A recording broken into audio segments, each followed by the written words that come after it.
Assalamualaikum warahmatullahi wabarakatuh. Saya Randy Dinata. Di sini di video kali ini saya akan menjelaskan tentang apa itu internal audit.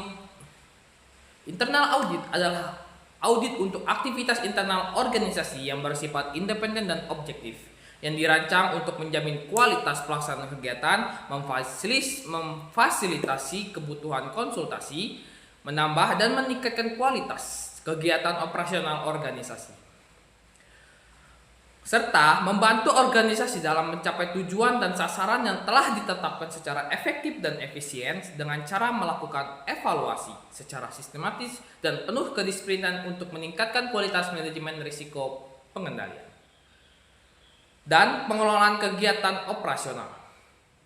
Setelah mengetahui definisinya, kita juga harus tahu klasifikasi tujuan organisasi melalui dari strategic objectives. Dari strategic objectives ini yang berhubungan dengan pilihan alternatif penciptaan nilai tambah yang dibuat atas nama kepentingan stakeholder. Selanjutnya itu operation objective. Berhubungan dengan efektivitas dan efisiensi kegiatan operasional organisasi termasuk target kinerja dan keuntungan, serta pengamanan sumber daya terhadap potensi kerugian. Reporting objectives berhubungan dengan keandalan pelaporan keuangan dan non-keuangan, baik untuk kepentingan internal maupun eksternal. Compliance objektif ini itu berhubungan dengan kepatuhan terhadap undang-undang dan peraturan. Selanjutnya, saya akan menjelaskan bahwa internal audit itu ada elemen-elemen dari pengelolaannya, dari pengelolaan organisasinya, yaitu dari governance-nya adalah proses yang dijalankan oleh Dewan Komisaris untuk mengotorisasi, mengarahkan, dan mengawasi manajemen dan menjalankan organisasi untuk memastikan pencapaian tujuan organisasi. Selanjutnya yaitu adalah risk management atau manajemen risikonya. Manajemen risiko ini adalah proses yang dijalankan oleh manajemen untuk memahami dan mengatasi ketidakpastian. Misalnya itu kayak risiko dan peluang. Nah, yang dapat mempengaruhi kemampuan organisasi dalam mencapai tujuan yang telah ditetapkan.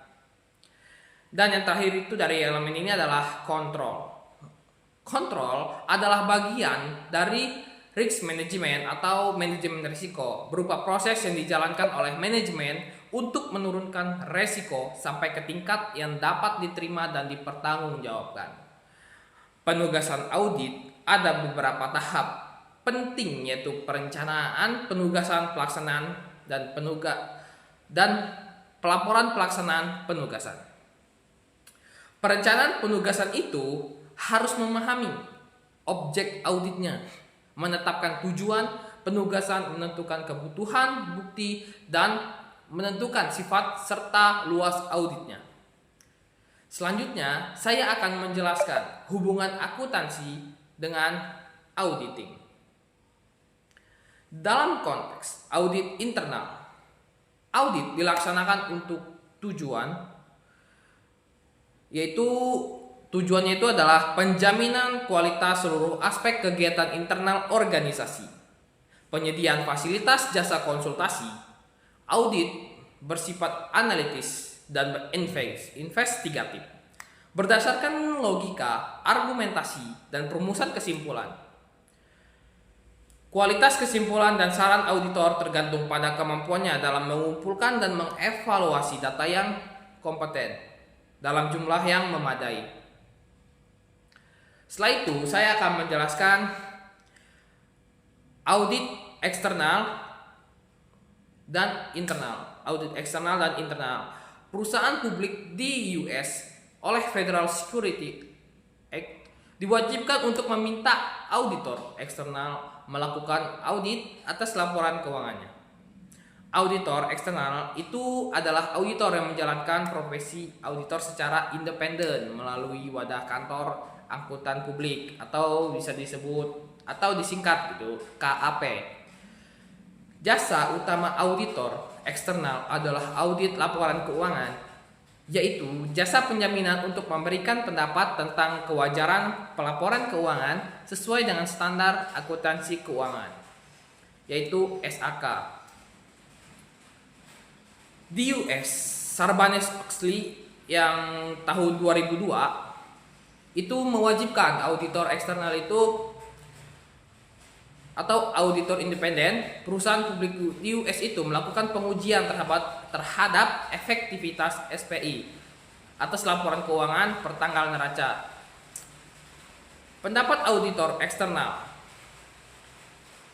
atas efektivitas SPI terhadap laporan keuangan harus didasarkan pada framework yang sudah dikenal, seperti internal control, integrated framework yang dikeluarkan.